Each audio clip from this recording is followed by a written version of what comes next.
माननीय संजय झा जदयू के कार्यकारी अध्यक्ष और भाजपा शासित बिहार और दिल्ली की सरकार के मुख्य पार्टनर और उनके सहयोगी नीरज कुमार लगातार गलत बयानबाजी और विषवमन कर रहे थे एक ऐसे विषय पर जिस विषय को इस तरह से मैं कह सकता हूँ कि हंसुआ के ब्याह में खुरपी का गीत गाना। विषय है भारत बांग्लादेश जल संधि का, और जो लिखा गया है उनके द्वारा मीडिया में, टाइम्स ऑफ इंडिया और किसी और अखबार में लिखा गया है, प्रभात खबर में, हिंदी में, अंग्रेजी में, और उनके लगातार बयान है 3 दिन के, या उनकी पार्टी के बयान हैं, वो फरक्का बराज की बात कर रहे हैं। दोनों अलग अलग विषय हैं। हम दोनों अलग विषय को अलग अलग इसलिए कह रहे हैं कि दोनों को अलग से हम ब्रीफ करेंगे। हम पहले आते हैं भारत बांग्लादेश जल संधि, जिसकी समीक्षा इस साल होना है, या उसको कह सकते हैं कि रिन्यू होना है अगले 30 साल के लिए। 1996 में जब समझौता हो रहा था, तत्कालीन सरकार लालू प्रसाद जी पार्लियामेंट के मेंबर थे, उन्होंने लोकसभा में इसका विषय का जोरदार विरोध किया, और बिहार के सरकार के तौर पे माननीय मुख्यमंत्री राबड़ी देवी जी और तत्कालीन सिंचाई मंत्री श्री जगदानंद सिंह ने इसका पुरजोर विरोध किया, और इसके लिए एक साक्ष्य है, ये करीब 65 पेज का साक्ष्य है, जिस पर आपको दे दूंगा, आप देख लेंगे किस तरीके से बिहार सरकार अपना केंद्र सरकार के सामने पक्ष रख रही थी। उसके मुख्य विषय को भी मैं आपको बता देना चाहता हूँ। ट्विस्ट है इस पूरे मामले में, यह भारत की राजनीति के लिए है। ये गंगा जी केवल बिहार की नहीं है, गंगा जी केवल भारत की नहीं है, वास्तविक रूप से गंगा जी अंतर्राष्ट्रीय सवाल हैं, क्योंकि इनके गंगा जी के कैचमेंट में नेपाल, बांग्लादेश, भारत और भूटान, ये 4 देश पड़ते हैं। इसीलिए जब भी कोई समझौता होगा गंगा जी पर, इसका राष्ट्रीय और अंतर्राष्ट्रीय असर होना ही है। बिहार सबसे बड़ा भुक्तभोगी है, विषय यह है। लेकिन जो बात सीधा दिख रहा है, इतना सीधा नहीं है। इस देश की सरकार मोदी सरकार नहीं चलाती, इस देश के सरकार को कॉरपोरेट चलाते हैं। मैं देश की बात कर रहा हूं यहाँ पर। इस देश में एक व्यापारी हैं जिनका नाम है गौतम अडानी। वो गोड्डा में एक पावर प्लांट बनाए हैं, SEZ पावर प्लांट बोलते हैं उसको। स्पेशल इकोनॉमिक जोन में वो पावर प्लांट बना है, जिसका काम है बांग्लादेश को बिजली सप्लाई देना। जिस बिजली सप्लाई के विवाद में महंगी बिजली दे रहे थे बांग्लादेश को, वहाँ पे सरकार गिर गई थी। जो वहाँ एक बड़ा आंदोलन हुआ, उसका बड़ा एक कारण ये था बांग्लादेश के भीतर कि भारत से महंगी बिजली अडानी से खरीद रही है बांग्लादेश सरकार, और जिसका बकाया कितना पैसा था अडानी का बांग्लादेश पर, 8,000 करोड़ रुपए बकाया था, वो चुका नहीं पा रहे थे, वो अभी भी बकाया है। आपने देखा होगा कि भारत सरकार अडानी के मददगार बांग्लादेश में उच्चायुक्त त्रिवेदी जी को नियुक्त किया है, किसी राजनेता को पहली बार। अन्यथा किसी देश में राजनेता की नियुक्ति नहीं होती राजदूत के रूप में, बांग्लादेश में एक राजनीतिक व्यक्ति त्रिवेदी जी को भेजा गया। क्यों? यही वो 8,000 करोड़ की वसूली है बांग्लादेश से। किसके लिए? भारत सरकार के लिए नहीं, अडानी के लिए। अब संजय झा जी को दिया गया है अमित शाह और मोदी जी के द्वारा टास्क कि आप बांग्लादेश भारत का पानी विवाद चलाइए, पानी विवाद चलाइए, पानी को इशू बनाइए बांग्लादेश और भारत के भीतर कि भारत पानी नहीं देना चाहिए बांग्लादेश को। बड़ी अच्छी बात है, भारत सरकार न दे पानी बांग्लादेश को, इससे हम लोग को कोई आपत्ति नहीं। हमारी तो शुरू से आपत्ति रही है बिहार की, और हमारी पार्टी का भी आपत्ति रहा है कि हमारे पास गंगा में सरप्लस पानी नहीं है कि हम दूसरे देश को पानी दे सकें। कहने के लिए अंतर्राष्ट्रीय और अंतर्राज्यीय था, लेकिन उसका भुक्तभोगी कौन था? बिहार। क्योंकि बिहार में गंगा जी का कैचमेंट एरिया मात्र 17% है, जबकि हम जो बांग्लादेश को पानी देते हैं उसमें बिहार की हिस्सेदारी कितनी है? 50% से ऊपर। मतलब 35-36% जो एक्स्ट्रा पानी जा रहा है बांग्लादेश को, वो पानी जो उत्तर प्रदेश को देना था, जो पानी उत्तराखंड को देना था, अन्य स्रोतों से देना था, वह पानी उससे भी पानी हमको मिलना था। पर्याप्त पानी नहीं मिलने के चलते हमको बिहार का जो अपना पानी है उसको हम जो खेती में इस्तेमाल होना चाहिए था, जो उद्योगों में इस्तेमाल होना चाहिए था, जो शहरीकरण में पानी पिलाने के लिए इस्तेमाल होना चाहिए था, वह पानी इस्तेमाल नहीं हुआ, जिसके चलते जो एक्सेस पानी था वो बांग्लादेश को जा रहा था। तो पूरी जो इस समझौते की जो रूपरेखा है आप देखेंगे, इसमें आपको ये पन्ना आपको इसलिए बहुत देखना जरूरी है ये चार्ट कि हमको पानी कितना डेफिसिट है। यह 9 महीने पानी तो बाढ़ का पानी होता है, बारिश का पानी होता है, सबसे क्रिटिकल होता है फरवरी, मार्च, अप्रैल और मई। करीब करीब 90 से 100 दिन ऐसा वक्त होता है जिसमें बारिश नहीं हो रहा होता है।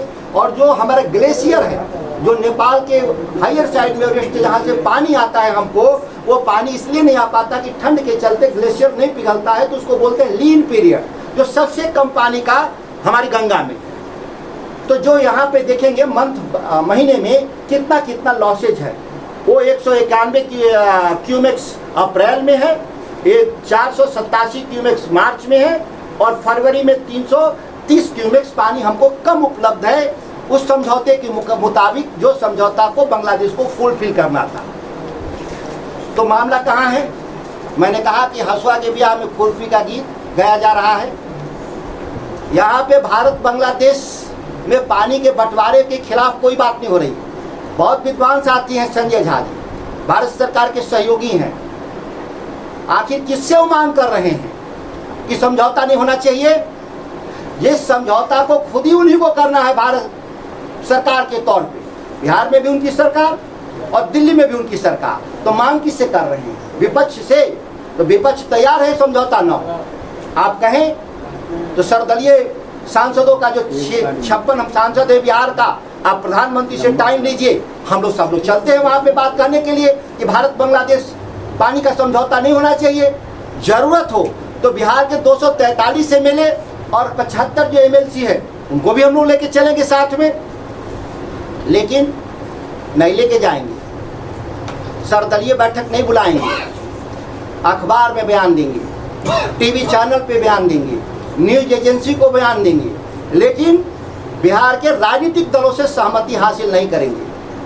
संजय झा जी, अभी भी मैं मांग कर रहा हूं, आप में अगर दम है और बिहार के हितों की रक्षा करनी है तो किससे मांग कर रहे हैं?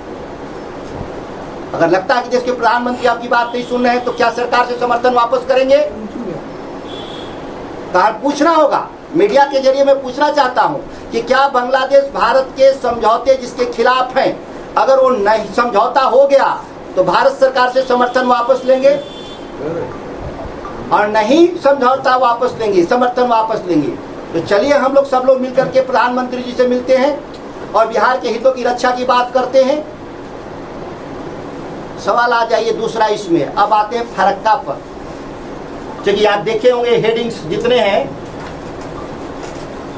मानसिक दिवालियापन बोलते हैं इसको। बात कुछ थी और बात कुछ की जा रही है। इसमें फरक्का लिखा होगा, कहीं भारत बांग्लादेश ट्रीटी नहीं लिखा है।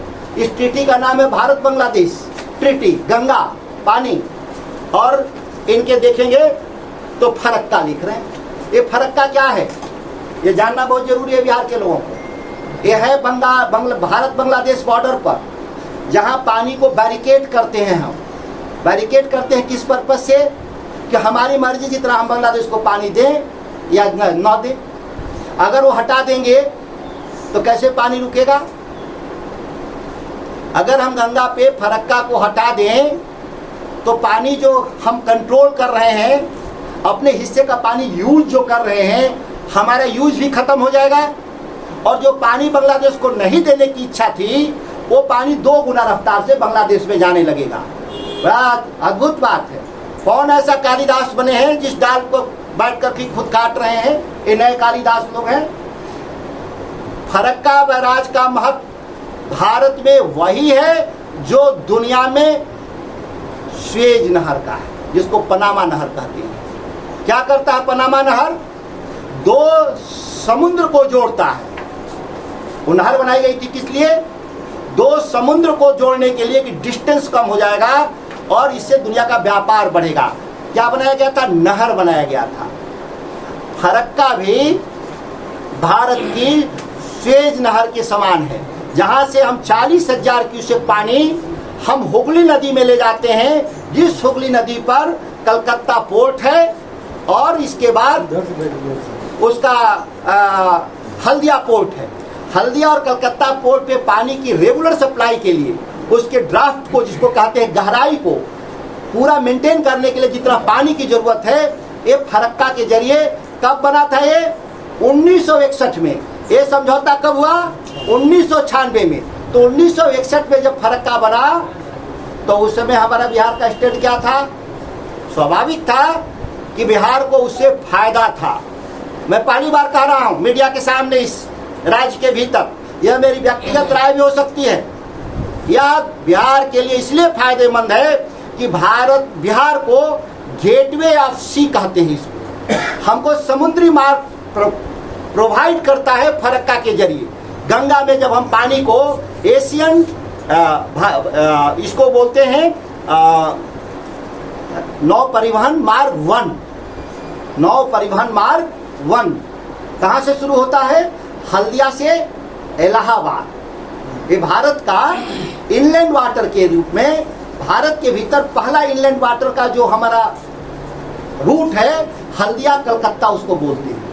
उस रूट को पानी मेंटेन करने के लिए हल्दिया से हम उसको पानी देते हैं उसमें, तब जाकर के हमारा मेंटेन होता है। और हमारा बिहार का और उत्तर प्रदेश का, नेपाल का, ये हम समुद्री व्यापार में हम दुनिया से कनेक्ट होते हैं। कौन ऐसे कालिदास लोग बैठ गए जो अपनी जिस डाल पे बैठे उसी को काटने की बात कर रहे हैं? जिस दिन हमारा फरक्का बैराज खत्म, उस दिन हमारा समुद्री मार्ग ठप हो जाएगा और कोई भी लैंड लॉक स्टेट डेवलप कर ही नहीं सकता। खुद कहते हैं बिहार के लोग, हमारे सारे जो पॉलिसी मेकर हैं, कि हमारा समुद्री बंदरगाह कनेक्ट नहीं होने से ये परेशानी पैदा हुई। अंग्रेजों के जमाने में इसी गंगा के जरिए हमारा व्यापार होता था अंतर्राष्ट्रीय बाजार में, यहाँ तक अंग्रेजों के जमाने तक था। कब से? मौर्य वंश जब यहाँ का स्थापना हुआ था पाटलिपुत्र का, तो उसके जो पत्थर आए थे इस शहर को बचाने के लिए, जो लकड़ियां आई थी इस शहर को बचाने के लिए, मौर्य वंश जो अशोक के राज में चुनार से और आगे से जो पहाड़ है पत्थर लोड करके आए थे। तो हमारा जो हजारों साल से बिहार को दुनिया के व्यापार में जो गंगा हमारी सहायक थी, वो धीरे धीरे नष्ट इसलिए हो गई कि हमने गंगा का पानी अंधाधुंध यूज किया खेती के लिए, पीने के लिए, शहरीकरण के लिए, उद्योगों के लिए, जिसके चलते गंगा लगातार श्रिंक कर रही है, गंगा मर रही है। तो इसको जीवित करने का उपाय करना होगा। अगर हम जीवित करने का उपाय यही है कि बांग्लादेश को पानी हमको नहीं देना चाहिए, हमारा पानी का इस्तेमाल पहले करना चाहिए और उसी गंगा के जरिए हमारा नेपाल से रिश्ता मजबूत होगा। जिस कोसी हाई डैम बनाने की हम बात करते हैं बिहार के भी तरक्की के लिए, वो इसी शर्त पर नेपाल तैयारी है कि कोसी डैम तभी हम बनने देंगे जब मुझे कोसी नदी के जरिए और गंगा होते हुए, हुगली होते हुए समुद्र तक हमको व्यापार का एक्सेस मिलेगा। जिस दिन फरक्का हम तोड़ देंगे उस दिन हमारा सारा एक्सेस खत्म हो जाएगा, फिर हम कोसी कभी नहीं बना पाएंगे, कभी उत्तर बिहार हमारा डेवलप नहीं होगा, नेपाल कभी डेवलप नहीं होगा, हम हमेशा गरीब के गरीब बने रहेंगे। यह जुड़वा सवाल था। गंगा का समझौता और हल्दिया और फरक्का का कॉम्बिनेशन दो अलग अलग सवाल था और दोनों को इसीलिए अलग अलग बताने की हमको जरूरत पड़ी। इसीलिए जो सवाल आप करिएगा सत्ता पक्ष से, वो दोनों को अलग अलग तरीके से करिएगा, दोनों को मिलाने की जरूरत नहीं है। अगर किसी को कोई कंफ्यूजन होगा तो आप पूरे साथ से उनको दिखा सकते हैं। इसका समरी मैंने रिपोर्ट तैयार कर दिया है 7 पेज में। उनके जो बयान है वो तो आपके हाथ में होंगे। जो संजय झा के लगातार जो बयान है वो सभी एजेंसियों पे मैंने देखा। इसके अलावा बार-बार नीतीश कुमार क्या कर रहे थे? उनकी पार्टी के तो नेता कौन हुए? नीतीश कुमार। ये तो नया नया नेता पैदा हुए ना संजय झा जी। 96 में तो नेता थे नहीं। ये किसी के ऑफिस में क्या थे? वो जेटली साहब के ऑफिस में कुछ थे, अब वो बताएंगे, आप पूछ लीजिएगा क्या थे, नेता नहीं। लेकिन नेता कौन थे? नीतीश कुमार। नीतीश कुमार का एक भी बयान, सिंगल बयान कोई दिखा दे कि उन्होंने भारत बांग्लादेश ट्रीटी का विरोध किया हो, जल संधि का एक भी बयान, जबकि वो पार्लियामेंट के मेंबर थे नीतीश कुमार। लालू प्रसाद उसी सदन में बोल रहे थे ट्रीटी के खिलाफ सरकार अपनी थी तो भी बोले। नीतीश कुमार तो विरोधी थे सरकार का, उन्होंने क्यों नहीं खड़ा हुआ? इसलिए नहीं खड़ा हुए, उनको कोई बिहार के विकास से मतलब नहीं, खाली कंफ्यूजन पैदा करना है। फरक्का के चलते सिल्टेशन हो गया, गंगा में गाद भर गया। अद्भुत बात सुन रहे, देश में पहला बराज है क्या फरक्का? इसी गंगा पर कानपुर में बराज है, इसी गंगा पर नरोरा में बराज है, इसी गंगा पर हरिद्वार में बराज है। अगर सिल्टेशन होता तो 3 बराज को पहले तोड़ो जो ऊपर लगा रखे हैं। जो पानी की लूट हो रही है बिहार के हिस्से की, जो पानी हमको बिहार को देना था गंगा में आज तक नहीं मिला। 400 क्यूमेक्स पानी हमको कम मिलता है वहां से। हमारी जो ट्रिब्यूटरीज हैं, वो ट्रिब्यूटरीज को जो गंगा में जहां मर्ज करती हैं, उसके पॉइंट पर 400 क्यूमेक्स का लॉसेज है। तोड़वाइए आप उसको ऊपर से। डबल इंजन की सरकार है, ट्रिपल इंजन है। उत्तर प्रदेश में किसकी सरकार है? भाजपा की सरकार है। क्यों फरक्का तोड़ने की बात कर रहे हैं जो बिहार को फायदा देता है? और सिल्टेशन पर रिपोर्ट है इनका। 2015 में एक बड़ी बाढ़ आई थी बिहार में, बड़ा हंगामा हुआ था। तब नीतीश कुमार की सरकार, राष्ट्रीय जनता दल की सरकार एक थी। बयान उनको देखिए, वो भी फरक्का पर बोल रहे थे। कहा कि सिल्टेशन के जरिए गंगा में बाढ़ आया। और CWC सेंट्रल वाटर कमीशन 2016 का रिपोर्ट है, वो कह रहा है कि कोई सिल्टेशन नहीं हुआ, किसी सिल्टेशन के चलते नहीं हुआ था, बाढ़ आया था। बाढ़ तो आएगा ही बिहार में, क्योंकि जब भी नेपाल में बारिश होगा तो बाढ़ आएगा, जब भी मध्य प्रदेश में बारिश होगा तो बाढ़ आएगा, जब भी उत्तराखंड में बारिश होगा तो बाढ़ आएगा। बाढ़ अतिरिक्त पानी के चलते है। तो अतिरिक्त पानी के लिए क्या व्यवस्था आपने किया 20 साल में? पूरे 20 साल में बिहार की सरकार बता दे, एक भी आपने क्यूसेक पानी इजाफा किया? कोई नया डैम बनाया बिहार में 20 साल में? इसका एक ही तरीका है कि आप कोसी को बांध करके पानी को रोक करके फ्लड टाइम में पानी को रोकना होगा और लीन पीरियड में पानी को छोड़ना होगा। ठीक सोन पर भी कदमन बनाना है, यहाँ से नहीं है। आज तक उसका DPR नहीं बना बिहार सरकार से। 20 साल हो गया, 21 साल हो गया सरकार चलाते हुए, आज तक कदमन नहीं बना, कदमन का DPR नहीं बना। निर्माण का तो बातें छोड़ दीजिए। तो जो समाधान है उस पर बहस नहीं बिहार में। केंद्र सरकार के साथ चले, सत्ता में बैठे हुए लोग हैं, सम्राट चौधरी चले प्रधानमंत्री से मिलने, सभी सांसद हम लोग चलेंगे कि कदमन और कोसी डैम हमको दोनों दे दीजिए और बिहार को कोई पैकेज की जरूरत नहीं। 2 डैम मिलते ही बिहार की इकोनॉमी में GDP जस्ट डबल हो जाएगा। हमारी सारी इकोनॉमी को ध्वस्त कर देता है पानी के प्रबंधन नहीं होने से। बाढ़ और सुखाड़ दोनों हालत क्या बनते हैं बिहार में? एक तरफ बाढ़ में हम खड़े होते हैं तो बाढ़ का पानी कहाँ से आता है? बिहार के बारिश से नहीं आता, दूसरे राज्य के बारिश से बिहार में बाढ़ आता है और हम बाढ़ में खड़े होते हैं और ऊपर धूप निकला होता है, जिसको हम बोलते हैं सूखा। ऐसा क्यों बिहार में हो सकता है? ये पानी में खड़ा है और पानी नहीं है हमारे पास। ये बिहार में बहुत एक लाइन में टैग लाइन है, ये बिहार पानी में खड़ा है और बिहार के पास पानी नहीं। यही तो व्यवस्था ठीक करना है। और इस व्यवस्था ठीक करने के लिए केवल बिहार सरकार अकेले सक्षम नहीं है। ये आज की सरकार हो या इससे पहले की सरकार हो, यह मामला राष्ट्रीय और अंतर्राष्ट्रीय है। इसीलिए इसको केंद्र सरकार को ही नेतृत्व करना होगा, सुलझाना होगा। जैसे भाखड़ा नंगल बांध बनाई थी, जैसे सरदार सरोवर परियोजना बनाई थी गुजरात में, वैसे ही कोसी पर हाई डैम और सोन नदी पर कदमन डैम, यह 2 भारत सरकार जब तक नहीं बनवाएगी बिहार का स्थायी समाधान नहीं होगा। फिर हम विधवा विलाप करते रहेंगे नेता के तौर पे और इस राज्य के लोगों को आंख में धूल झोंकते रहेंगे। और अडानी और अंबानी के लिए भारत बांग्लादेश ट्रीटी का बहाना बनाकर ब्लैकमेलिंग के सिवा कुछ भी नहीं है। ये बेसिकली सुपारी लिए हैं केंद्र सरकार से कि हल्ला करो बांग्लादेश के खिलाफ कि अडानी का पैसा पेमेंट हो जाए, और यही अडानी का पैसा पेमेंट हो जाएगा, भारत बांग्लादेश ट्रीटी दस्तखत कर लेगी ये सरकार और बिहार फिर धोखे में रह जाएगा, फिर धोखे में रह जाएगा। इसीलिए आप सभी मीडिया के बंधुओं को मैंने आज आमंत्रित किया था। यह केवल मसला बिहार का नहीं, राष्ट्रीय और अंतर्राष्ट्रीय कूटनीति का बिहार जो केंद्र बना है, जो मैदान बना है और जो जिसके प्लेयर है, जो खिलाड़ी हैं, वो बिहार के हित में लड़ाई नहीं लड़ रहे हैं। वो अपने व्यक्तिगत स्वार्थों, पार्टी के स्वार्थों के आधार पे सारा बयानबाजी कर रहे हैं। आप सभी साथी आए, सभी को धन्यवाद है। अगर कोई आपके पास सवाल हो, क्योंकि लगातार बिहार में चल रहा है, तो आप सवाल कर सकते हैं।